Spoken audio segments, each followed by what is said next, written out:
Benny Abante, isusulong na daw ang impeachment labang kay BP Sara Duterte. Ministro ng Iglesia ni Cristo, sinupalpal si Leila de Lima. Congressman Rodante Marcoleta, tinawag na bobo si Larry Gadon.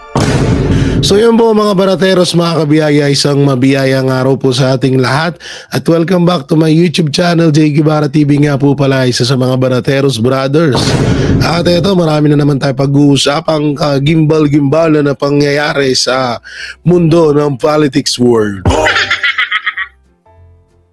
Bobo talaga nito ni Larry. Nasusupalpal ka tuloy. Ito, pag-usapan po natin itong impeachment na naman na hindi matuloy-tuloy. Hindi ko naman sinasabing gusto ko to pero medyo ano kasi itong mga ulupong na to na alam naman natin ito ay isang malaking display lamang. Ito, no, impeachment complaint versus BP Sara Duterte, mas may tsansang sumulong sa 20 Congress. Sabi ni Benny Damani Daabante. At ito, Ministro ng Iglesia ni Cristo, binueltahan si Saba Queen Leila de Lima. At ito ba?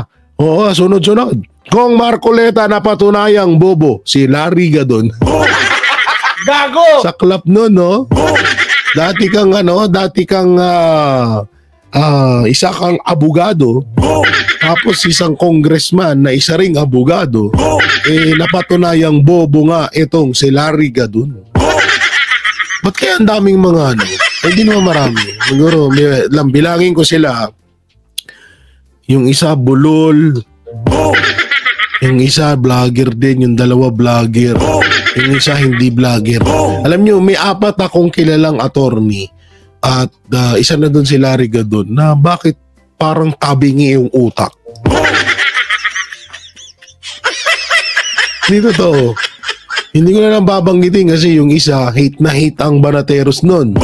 Lalo na si Banat Bay. Oo. Kawawa nga yun eh. Oo, pag wala ng view si Banat Bay yung kinokontent. Di sobrang nakakaawa, promise, yung attorney na yon. Bali yun sila, dalawa. O si Banat Bay lang kino-content doon. Yung isa naman, si BP Sara si BP Sara Duterte si BP Sara Duterte yung kino-content. Oo, pag wala na silang views, yan gagawa sila ng chismis, gagawa ng konting mapag-usapan para may content sila sa kanilang mga channel.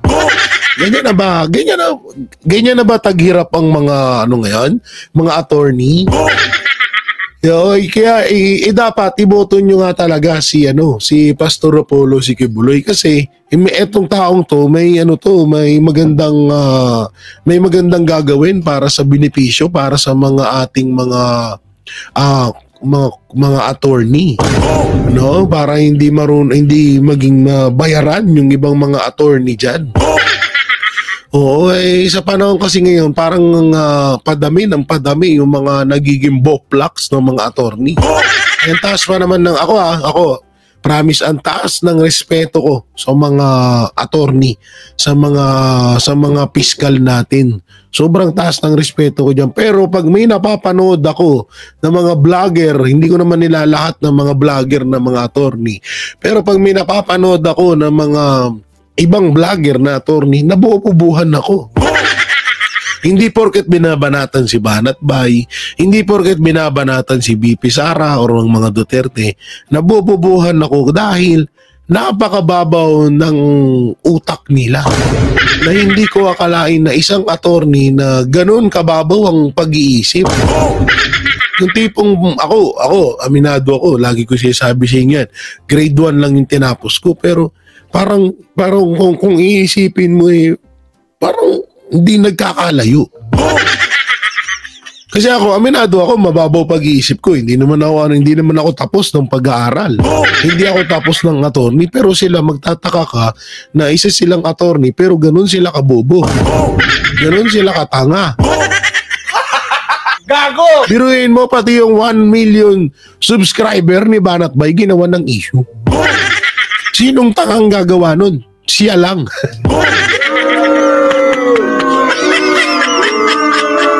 By the way, alam mo dati pinapanood ko lang siya, mga 50k subscriber pa lang ako nun.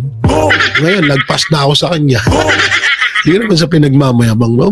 Medyo nakakatuwa lang dahil, alam mo yun, kaya hindi umangat-angat channel niya. Hindi rin niya walang ginagawa yung tao babanatan niya. Babanatan nila si Banat Boy. Wala ba ginagawa sa kanila? Talagang maraming inggit. Alam mo, dalas ko rin yan hanggang ngayon. May mga vlogger dyan na patuloy pa rin ang pagbanat sa akin. Pero ako naman, tinatawanan ko lang sila. Hindi, mahirap din kasi. Alam mo, ang Banateros ay, kung ituring ng ibang mga vlogger ang Banateros, ay basura. Pero wag ka. Kalat ang pangalan namin. Ganun kalupit. Ganun kalupit ang Banateros. Kalat ang pangalan namin.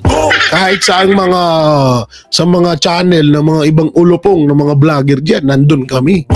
Oo, pero kami wala lang, chillax lang. Basic lang, pa-chill lang, ganito ganyan lang, walang problema. Samantalang iba, stress na sa amin. Yung iba nga doon na pag-iwanan na eh. Ibang vlogger nga bumili ng kondo, ngayon parang hindi ata natapos yung kondo. Back to subdivision, back to normal houses na. Hirap kasi nun eh, kapag mataas talaga yung tingin mo sa sarili mo, tapos bigla kang bumagsak, ang sakit nun. Gago! Totoo yan. May kilala akong ganyan vlogger, dati kong kasamahan sa TVJ. Ang taas ng tingin niya sa sarili niya, bumagsak. Ayun. It's so hurt. Gago! Asan sila ngayon at asan ako ngayon, di ba? Sarap buhay. Wala problema. Diba? Ganun lang yun eh. Chillax ka lang. Walang problema. Vlog dito, trabaho doon, trabaho dito, trabaho doon, report dito. Tapos pinakamaganda is mahal mo yung trabaho mo dahil alam mo sa sarili mo na wala kang inaapakan ni isang tao. Ayun yung talagang tumatatak sa isip ko na enjoyin mo yung trabaho mo at panatiliin mong nakalapat ang paa mo sa lupa at huwag mong paangatin yan. Dahil kapag pinaangat mo yan, putangin na, magpakamatay ka na. Gago! By the way, mapunta naman tayo dito kay Benny Abante na kamakailan lang na-issue sa mga kanyang mga ari-arian na hindi afford ng isang congressman bishop. Na kung saan mayroon tong ilang beses na natin nahuli na gumagawa ng kababalagan ito sa Kongreso. At ngayon ay kamakailan lang umuro ang kanyang yagbulls na hindi daw iniintindi nila yung mga impeachment kay BP Sara, pero ngayon ay parang bumaliktad na naman. Ganyan ba talaga kapag nag-uulyanin na? Ganyan ba talaga kapag nalilipasan ng gutom? At dito sinabi niyang may chance ang sumulong ang impeachment kay BP Sara Duterte sa 20th Congress. So ano kaya ito, no? At kapag may oras pa tayo, panoorin natin tong sabuatan ni Chis Escudero at future Prime Minister Martin Romualdez.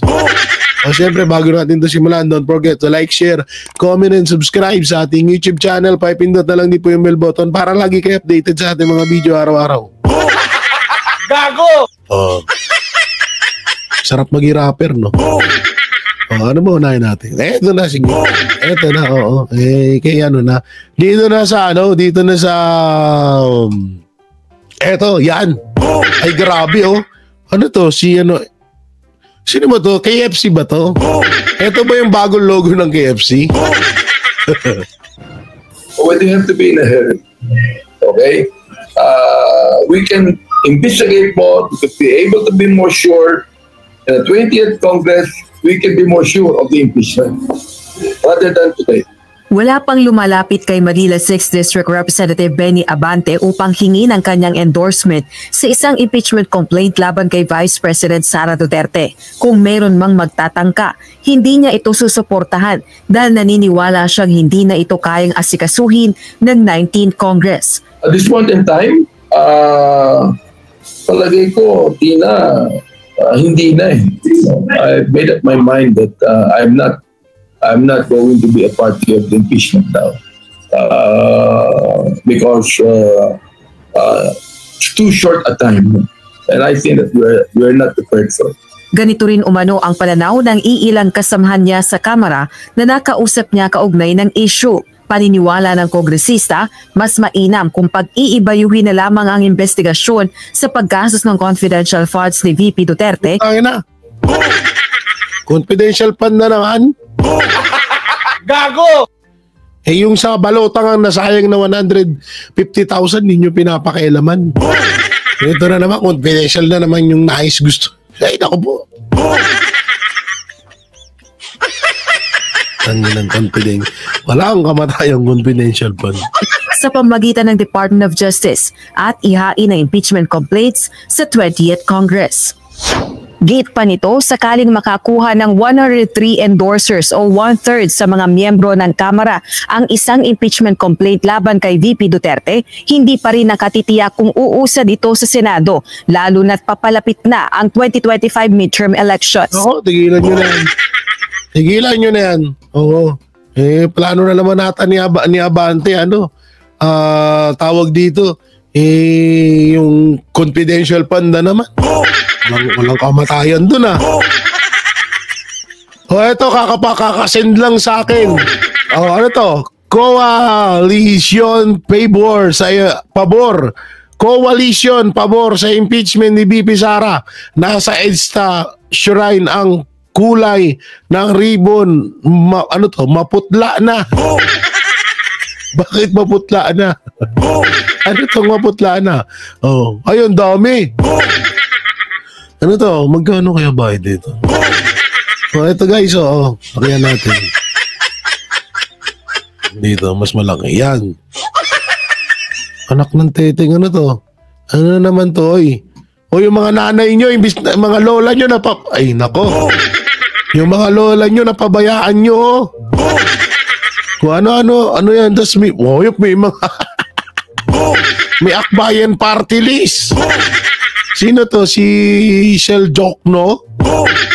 Oo, mukhang grabe yung may payok pa si nanay, sa gilid, ito, saan yun? Lakihan mo yan, may payak-yak pa si nanay sa gilid, kawawa naman, yung mga lola natin, kawawa naman. Alam nyo, ito, yung lola ko, nangangalakal yun. Pinatigil ko na siya sa pangangalakal dahil ayoko siyang mahirapan. Ayoko siya nakikitang nagaganon. Kayo, patigilin nyo na yung mga lola nyo. Tignan nyo yung mga lola nyo rito. Magkano pa bakit dito? Gago! Kawawa naman to. Atin dyan, may airconan, malalamigan yung likod. Magkakapulmon, mangkukulam. Ay, sorry. Kawawa naman, isa pa. Ay, naku, yung mga, andito pala si andito pala si, eto, tawang-tawa ko dito sa, kay Bullet, Eto, yung katabi ni Dilima sa unahan, yung nasa unahan. Si Bullet. Eto, mga Magdalo. Ano tong mga nasa dibdib nila? Hindi ko alam kung anong ibig sabihin nito. Magdalo nga, oo. Ito pala yung mga Magdalo. Matamputla ng ribbon. Si Saba Queen medyo pagod na di na, ano ba to? May mga sahod ba tong mga to? Tanong lang, ano kaya napapala nila sa mga ganito nila, Buti pa yung pagbablog ko rito, may napapala. May sahod ako dito sa pagbablog, Sumasahod ako rito buwan-buwan sa aking revenue. Kaya yung ads, wag nyo i-skip yan, ha? Dyan lang tayo kumikita, i-skip nyo pa. Kawawa naman itong mga to. Uy, bakit ganito? Ang putla na. Wala bang mamula-mula? Parang tinabas lang to sa kwelyo ng sa kwelyo ng tawag dito, sa kwelyo ng damit.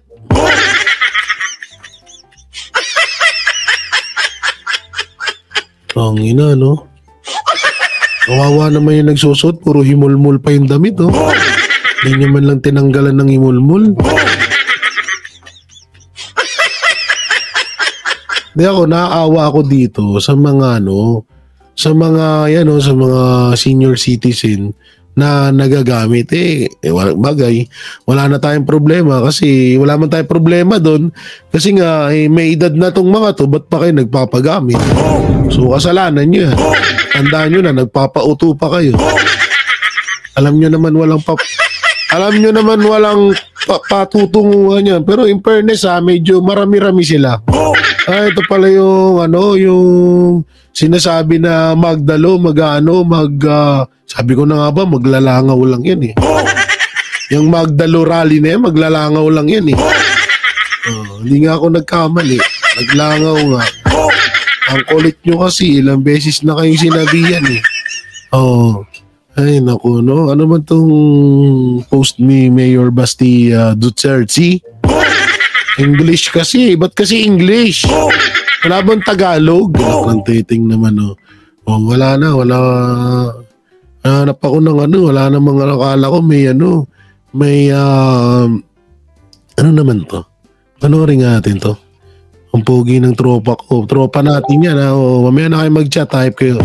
Nagbablog ako. Istorbo kayo. So panoorin nga natin to. Para sa unang bugso ng ating balitaan, nananatiling mas mataas ang net satisfaction rating ni Vice President Sara Duterte kumpara kay Pangulong Bongbong Marcos batay sa resulta ng survey ng Social Weather Station o SWS noong huling quarter ng 2024.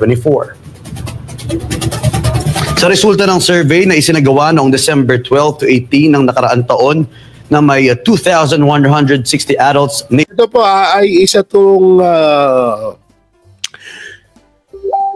survey mapatungkol sa yung kataasan po ng gutom dito sa Pilipinas.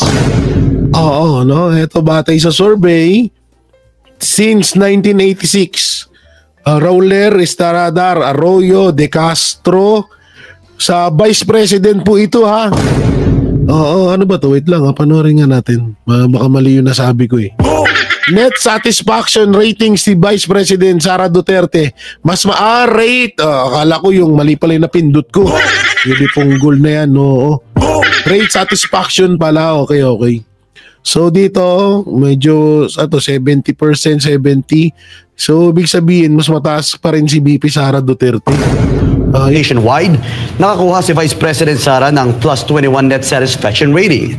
Mas mataas dito ng 2 points kumpara sa nakuhang plus 19 ni Pangulong Marcos. Mas malaki rin ang ibinaba ng net satisfaction rating ni BBM kumpara kay Vice President Sara. Hawa naman si Marcos, namumula na namumula na sa kulela to. 13 points ang ibinaba ng ratings ng Pangulo mula sa plus 32 noong Setyembre ng 2024. Habang nasa 6 points naman ang ibinaba ng rating ng Vice. Naitala naman ang pagbaba ng satisfaction rating ng pangalawang Pangulo sa naman si Romualdez, plus 9 lang lahat ng lugar maliban sa Visayas area. Habang sa Balance Luzon ang walang naging paggalaw sa satisfaction rating ng Pangulo. Samantala, bumulusok naman sa single digit ang net satisfaction rating ni House Speaker Martin Romualdez mula sa plus 20 noong Setyembre ng taong 2024. So yan net satisfaction rating ni Vice President Sara Duterte mas tumaas kumpara kay Marcos Jr. Hindi na bago yun. Hindi na bago sa atin yun na talagang ganyan ikaw ba naman wala sa ayos yung ginagawa mo. Talagang wag ka nang umasa na tataas yan. Wag na nating asahin. Dito tayo mapunta. Saan na yun? Ito gustong ko mapanood. Hindi ko to napanood alam ko medyo late na to pero ang ganda panoorin ito. Talagang satisfaction. Pakinggan natin to, Ministro na Iglesia may buwelta kay Laila de Lima. Panoorin natin. Meron pa po kaming nabasa at narinig isang politiko nakalulungkot bago pa sumikat kay laos na. No matter how massive or big in numbers that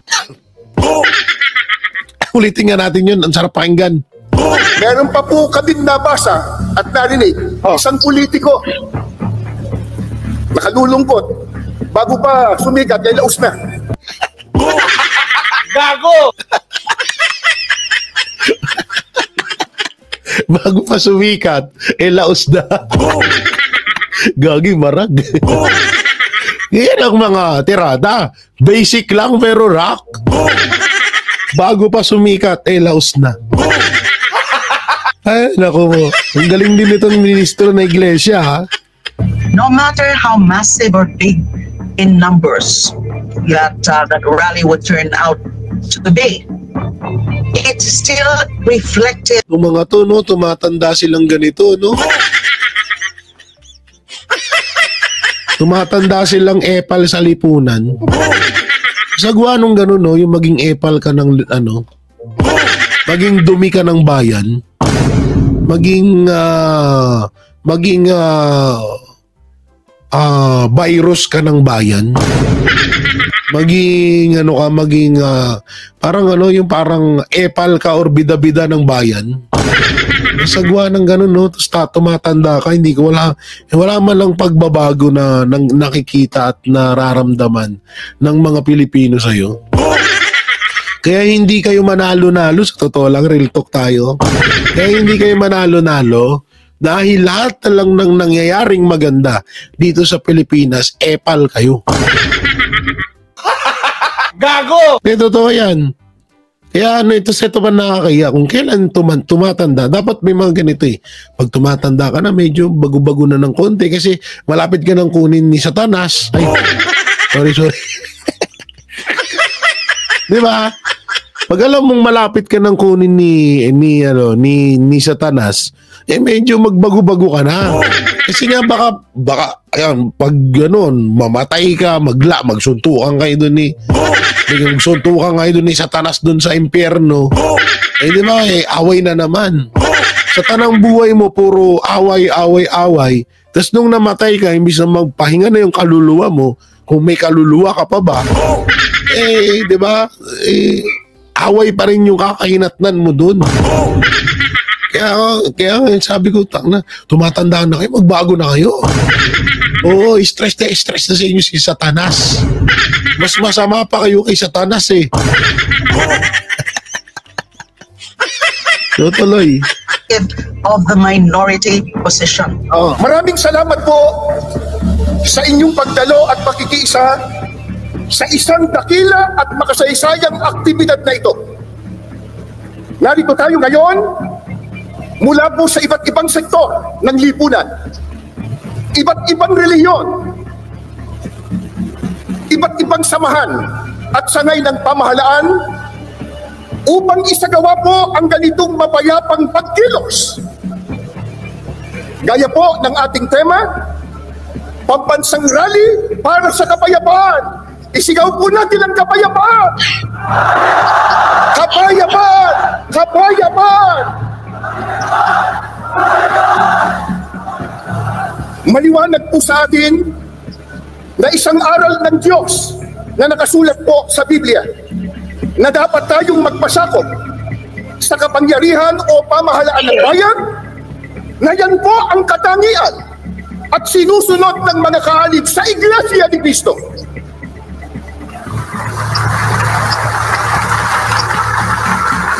Patuloy din po nating iginagalang at pinaninindiganan ang simulain ng paghihiwalay ng pamahalaan at relihiyon na itinatadhana po ng ating saligang batas.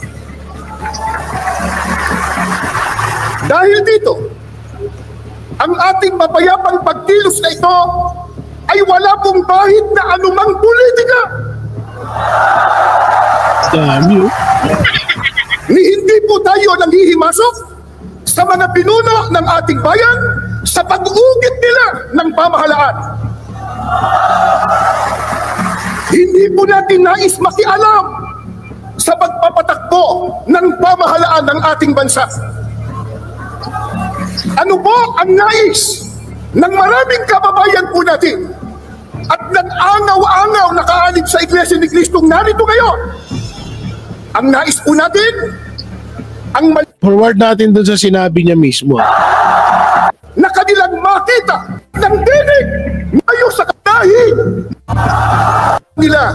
Papo, kahit mahihirap lang ang maraming sa pangalawang Pangulo, na ang problema nagawa ng iba ay nagpapalubha sa problema pangkabuhay.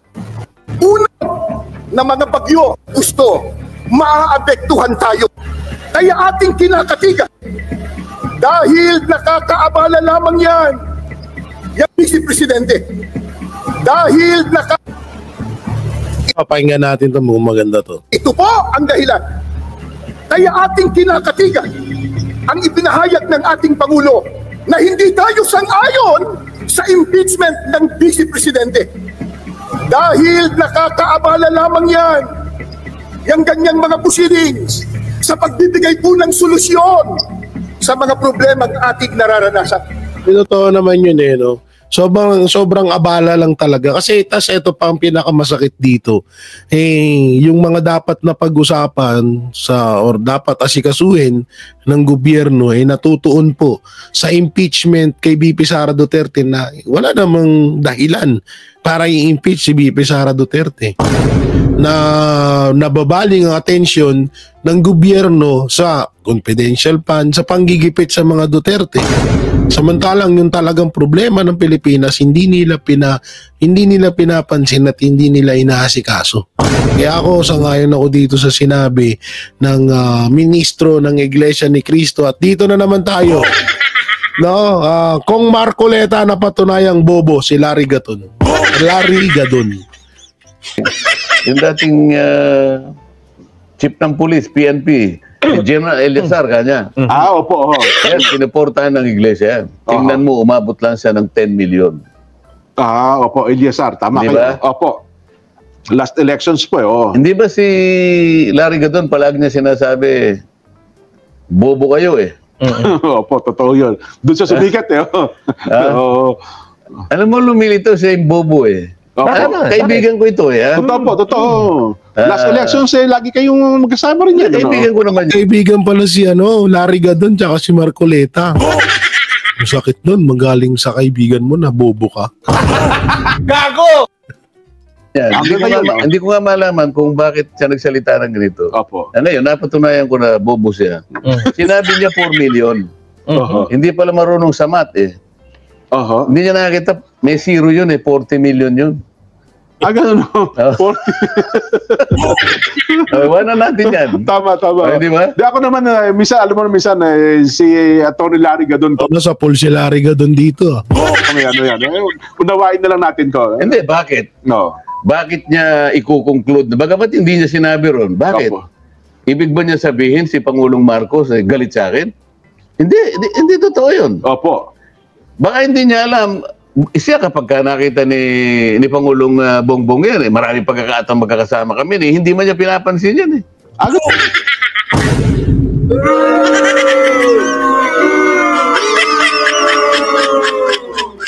Ang sakit nun. Yung tipong papansin ka lang pala ng papansin sa kay Marcos Jr. Todo support. Kasi ito kilala natin si Larry Gadon na isa sa mga number 1 na tigapagtanggol. Sumabit. Na isa sa mga tagapagtanggol ni Marcos Jr. noon pa.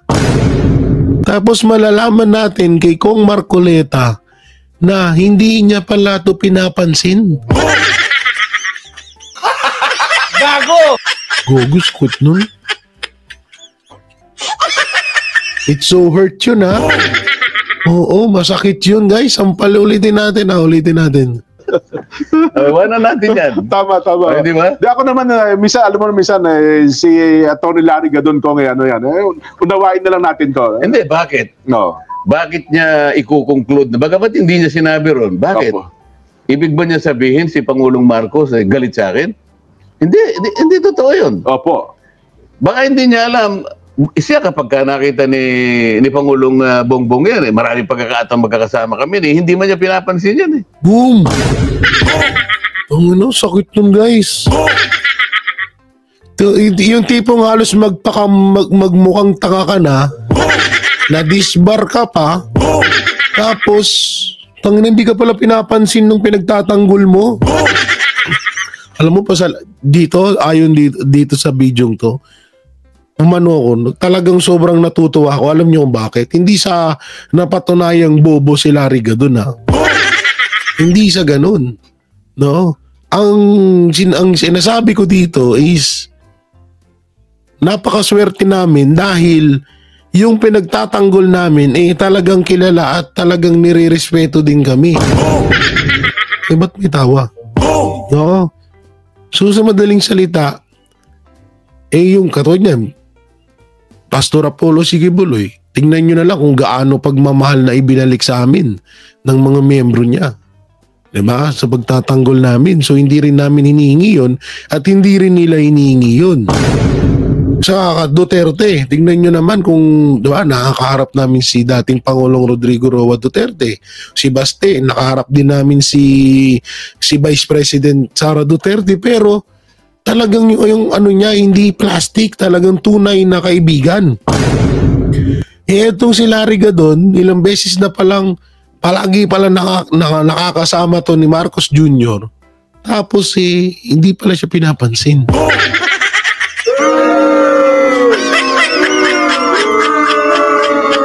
Gogi, sakit nun, no? Pinagtanggol mo na sa lahat-lahat, tapos wala ka naman palang kwenta sa kanya.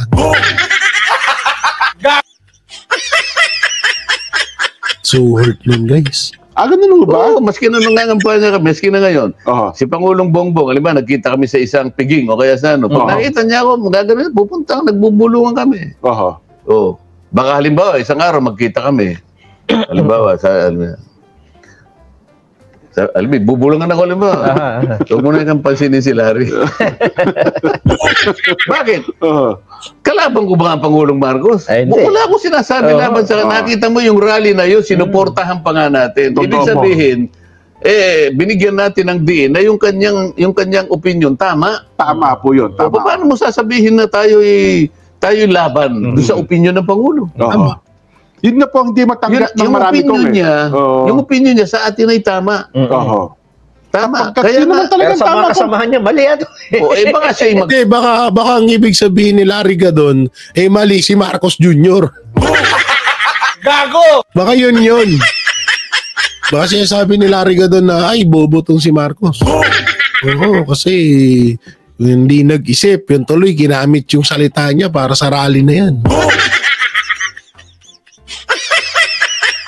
Wait lang, na-curious ako sa sinabi ni Larry Gadon. No? Hanapin nga natin. Sige. Galit ngayon kayo. Ikaw naman kanya Gadon. Bakit sinabi mong 4 million? Hindi mo bakit? Kalaban ko ba si Kadante ang tawag sa akin ng presidente? Kasi nga, kaya ako sinasabi ito, minsan nabubulungan ako. Nung magkita kami sa Papi, yung kanilang anniversary. Po yung mga yung publishers. Opo. Sabi niya, nakita niya ako sa audience. Kadante is here. The defender of congressional traditions. Yes. Alam mo, Kadante, kanya, pinapanood kita. At masaya ako pag napapanood kita. Bakit sasabihin ngayon ni Larry Gadon na tapos nung ako'y bumaba, binulungan na naman niya ako. Pinagtulong-tulungan ka. Oo nga po mga ganyan lang naman ang dyan. Totoo. Ang iba kasi kung pinipersonal, kung hindi kayo kasang-ayon ng kanila, akala nila, kaaway na kayo ng mga taong kanilang pinaglilingkuran. Baka magtakas siya. Umatras si Manong Chavit. Tama. Baka hindi niya alam kung ano yung binili ni Manong Chavit. Ba? Secret, di ba? Kayo po may binilin. Go. Secret. Nabulungan baka magtaka siya. Akala niya 4 million. Hindi niya nakita yung zero na nakatabi. 40 ho yun. 40. Well, dito siguro... hindi ko makita yung sinabi ni Larry Gadon. Comment nyo na lang dyan. Pero mukhang naging Laila de Lima itong si Larry Gadon sa pagbigay ng komento mapatungkol sa Iglesia ni Cristo. Tsaka ito, kung halimbawa na masama talaga sa paningin ng iba yung ginawa ng Iglesia ni Cristo, alam nyo, walang ibang sisisihin doon kundi si Marcos Jr. Dahil kaya sila nandun, sinuportahan nila yung sinabi ng Pangulong Bongbong Marcos na tutol siya sa impeachment laban kay BP Sara Duterte. So walang kasalanan ng Iglesia ni Cristo doon. Walang kasalanan yung mga sumuporta sa sinabi ni Bongbong Marcos. Ang may kasalanan doon, yang si Marcos Jr. Dapat lari ka doon kung hindi ka ba naman bobo.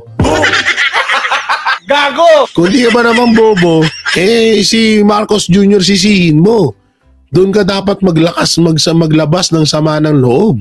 Hindi sa Iglesia ni Cristo, wala silang masamang ginawa. Nandun sila is para sa pagkakaisa. At sinuportahan nila yung mensahe ni Bongbong Marcos. So kung ikaw wala kang pagsuporta sa sinabi ng Pangulo mo, kasalanan mo yun. Deserve mo yun. No, choice mo yun. Huwag kang dapat manisi. Kaya ako nasasabihan tanga eh. Pero pinakamasakit dun, no? Tongino. Ngayon ko lang talaga nalaman to na ang taga kasi sila pag sinabi mong Larry Gadon, isa sa mga tigapagtanggol yan or tinatawag na attack dog ni Marcos Jr. Diba? Hindi mo wala ka nang isipin kay Larry Gadon. Tigapagtanggol ng Marcos yan. Tapos ngayon malalaman natin na hindi pala pinapansin netong si Marcos, si Larry Gadon. Chocolate noon.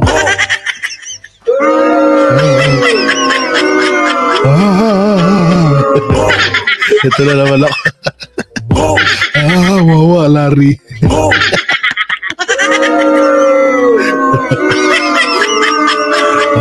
Wala riga doon. Hindi pansin Marcos Bangag. Gago! Ay, nako po. Busy talaga. So yun, mga banateros, mga kabiyaya, anong may kukomento nyo sa mga napareaksyonan, sa mga napanood nyong issue sa ating bansa. So comment nyo lang po dyan sa baba. Siyempre, don't forget to like, share, comment, and subscribe sa ating YouTube channel. Pakipindot na lang din po yung bell button para lagi kayong updated sa ating mga video araw-araw. So yun, ingat po kayo palagi. God bless and peace and bye-bye. Wawa Larry. Yan ang banatero, walang inuurungan. Pag tama palakpakan, pag mali ay babanatan. Yan ang banateros, boses ng ordinaryong Pilipino. Banateros ay walang makakaawan. Walang inuurungan, banateros ay tinutulungan.